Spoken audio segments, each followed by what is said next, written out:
No Western nation has been as blunt as Spain, from refusing President Trump's request to use its military bases to now withdrawing its ambassador from Israel. Spain is prioritizing national interest and domestic stability above all else. It is also a strategic move to secure its oil supply from the Strait of Hormuz.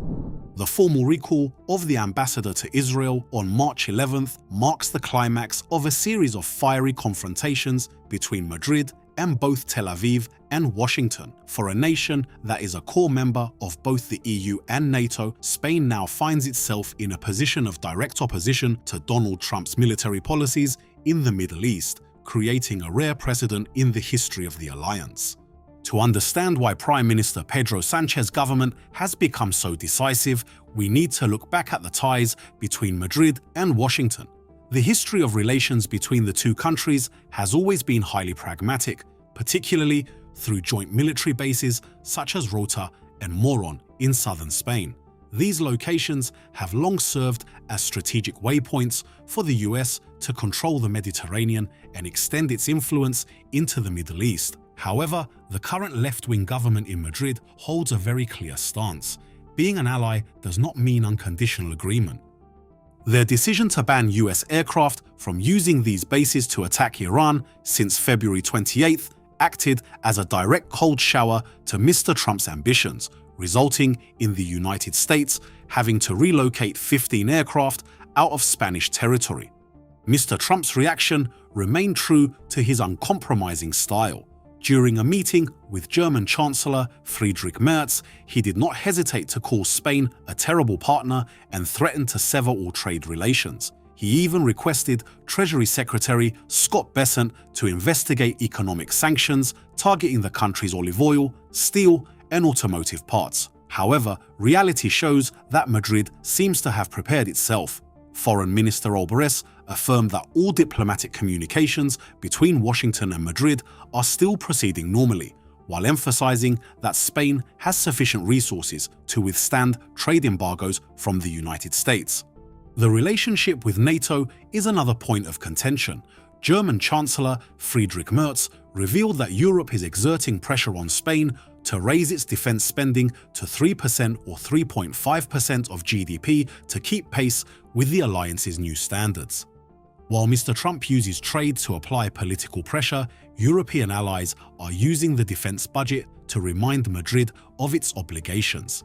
However, Mr. Sanchez remains steadfast in his no-to-war stance. He contends that the attacks on Iran are a disaster with no basis in international law and that gambling with the fate of millions of people is absolutely unacceptable.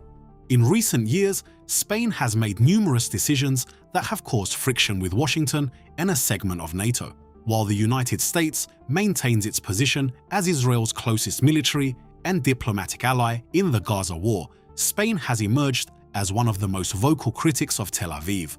Madrid has strongly condemned Israel's acts of genocide in Gaza. In 2024, the country joined Ireland and Norway in officially recognizing the State of Palestine. The Spanish government also imposed an arms embargo on Israel, which includes a ban on both the export and import of defense equipment and related military technology.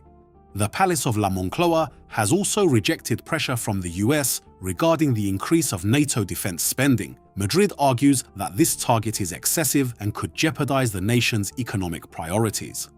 Earlier this year, Spain criticized US actions targeting Venezuelan leader Nicolas Maduro, while warning that such unilateral campaigns risk creating a dangerous precedent under international law. Spanish officials expressed similar concerns when the airstrikes against Iran began. Madrid affirmed that while it does not support the Iranian government, it still rejects the unilateral military action launched by the US and Israel and warns the world that it cannot endure another devastating war in the Middle East. This latest disagreement has pushed relations between Madrid and Washington into their most strained state to date.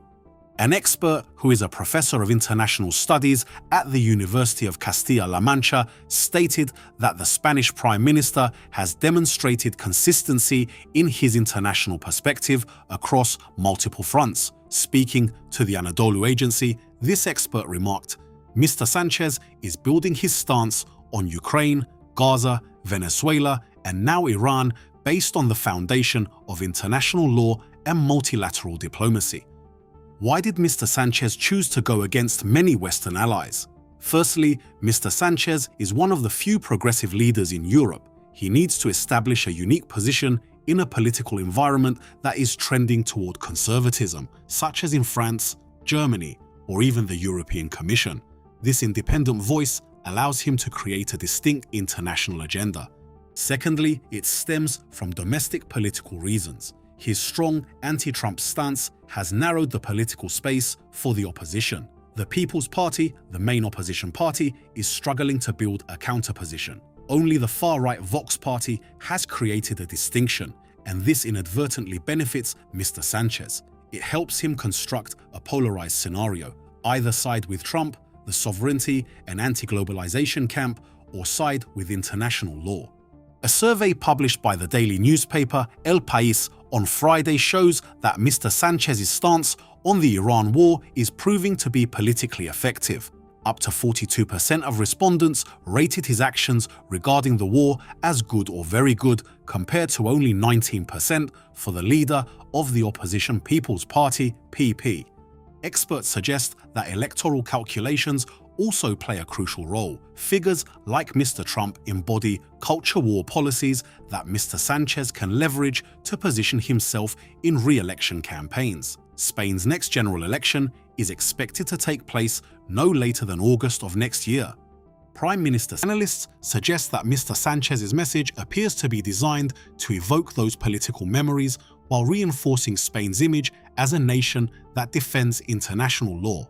However, with the White House leaving open the possibility of cutting off trade with Madrid, this stance could lead to serious economic consequences. Spain is part of the EU single market and the Eurozone, meaning any trade measures would have an impact extending far beyond its national borders. The risk of economic impact is real, particularly regarding energy price risks. Spain has also expressed concern as it relies heavily on liquefied natural gas (LNG) imported from the United States. With no current alternative sources from Canada or Qatar, Spain could face double pressure, rising prices due to the war in Iran and skyrocketing gas prices from the US side. For Israel, the relationship is far worse. For the past year, since Spain recognized the state of Palestine and imposed a permanent arms embargo on Tel Aviv, the two countries have viewed each other as adversaries. Madrid's decision to ban tankers carrying fuel for the Israeli military from docking at its ports, along with prohibiting military aircraft from entering its airspace, led Israel to accuse Spain of siding with dictatorial regimes. The situation reached a climax following the airstrikes on Iran. When Foreign Minister Gideon Saar continued his attacks on Madrid, the Sanchez government decided to recall its ambassador, leaving only a chargé d'affaires to manage the embassy. The beauty of this strategic position is that Spain is by no means alone. Despite Mr. Trump's threats of trade sanctions, the EU immediately spoke out to defend Madrid. European Council President Antonio Costa and German Chancellor Friedrich Merz both affirmed that the US cannot individually penalize an EU member with tariffs, as the EU negotiates trade as a unified bloc. This demonstrates that Spain is utilizing the European Union shield to protect its foreign policy autonomy. Spain is choosing a path of its own, distancing itself from the war cycle that it accuses the US and Israel of creating. Their recall of the ambassador and the blocking of military base usage serve as a powerful message regarding international law. Although the $4.8 billion trade surplus with the US could be affected, Madrid seems to believe that the price of upholding the principles of peace is more important than economic figures.